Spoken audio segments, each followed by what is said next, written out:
n'y a pas d'action militaire sans objectif politique. En Afrique, la France tue plus que Covid, Ebola et Sida réunis. La présence de l'armée française sur le sol africain n'est pas légitime. C'est une armée d'occupation qui n'a qu'une seule mission. Elle est le moyen que met en place la France pour assouvir son objectif politique qui est de consolider la colonisation française en Afrique dite francophone. L'armée française est un cancer qui se métastase à une vitesse extraordinaire chez nous. La présence de Barkhane coûte, selon les dires des officiels et parlementaires français, plus de 2 millions d'euros par jour à la France. Ça fait 1,311 milliard de francs CFA par jour. Par jour. Vous croyez que la France dépense 900 millions d'euros, soit près de 600 milliards de francs par an pour les beaux yeux des Africains parce qu'ils nous aiment? Mais non! S'ils nous aimaient, ils allaient affréter des avions pour embarquer tous les frérots qui veulent aller en France pour aller les déposer là-bas en Europe. Ou bien plus simple, ils allaient juste annuler l'obligation d'obtenir un visa pour voyager chez eux. Au lieu de ça, ils nous font torturer en Libye. S'ils sont là depuis toutes ces années, c'est parce qu'ils gagnent plus qu'ils ne dépensent. Nos guerres sont leur business. Ils les initient, ils les financent, ils les entretiennent. Ils nous pillent, ils nous exploitent, ils nous martyrisent et ils nous assassinent.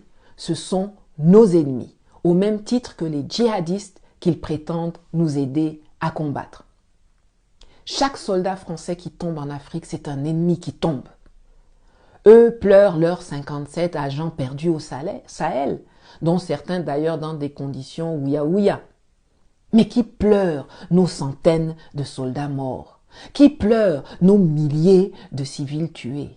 Qui pleurent avec les millions de déplacés, de blessés, d'existences détruites? Nous ne pourrons pas vivre dans la paix et la prospérité en Afrique tant que nous comptons sur les Français pour assurer notre sécurité.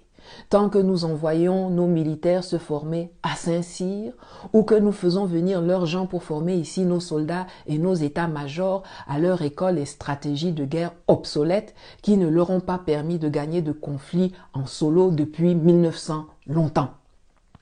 La France est incapable de se débrouiller sur un théâtre des opérations sans avoir recours à l'appui technique ou au renseignement américain. Ils sont gaou comme nous. Mais premier gaou n'est pas gaou, c'est deuxième gaou qui est Niata. Ne soyons pas comme les arbres de la fable qu'on me racontait quand j'étais jeune, qui voyaient bien la forêt rétrécir, mais qui continuaient de voter pour la hache parce que son manche était en bois et qu'ils pensaient que c'était l'un d'entre eux. Tout comme la hache là, c'est pas ami de l'arbre. La France et les présidents qu'elle met et maintient à la tête de nos États ne sont pas nos amis. Nous devons les chasser, nous devons les combattre. Le monde est vaste. Allons de façon transitoire chercher les instructeurs de nos soldats ailleurs.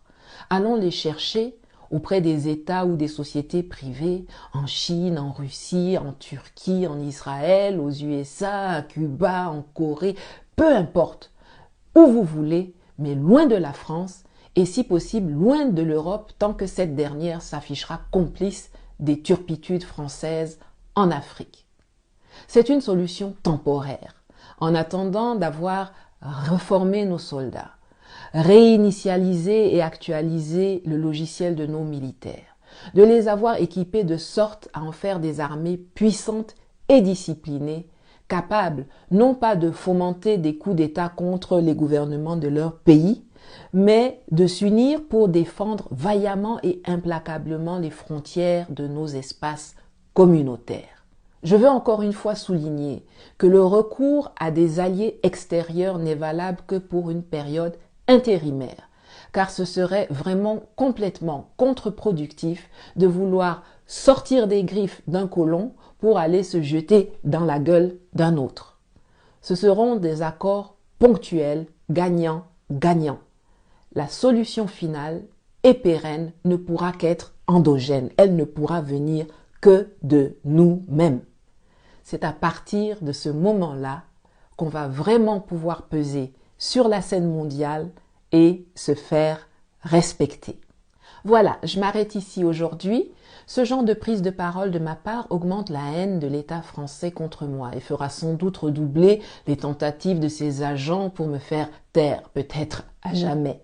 Mais je n'ai pas peur. Et si j'ai pu éveiller votre conscience, alors, quoi qu'il m'arrive, je sais que la lutte continuera jusqu'à la victoire finale. À bientôt.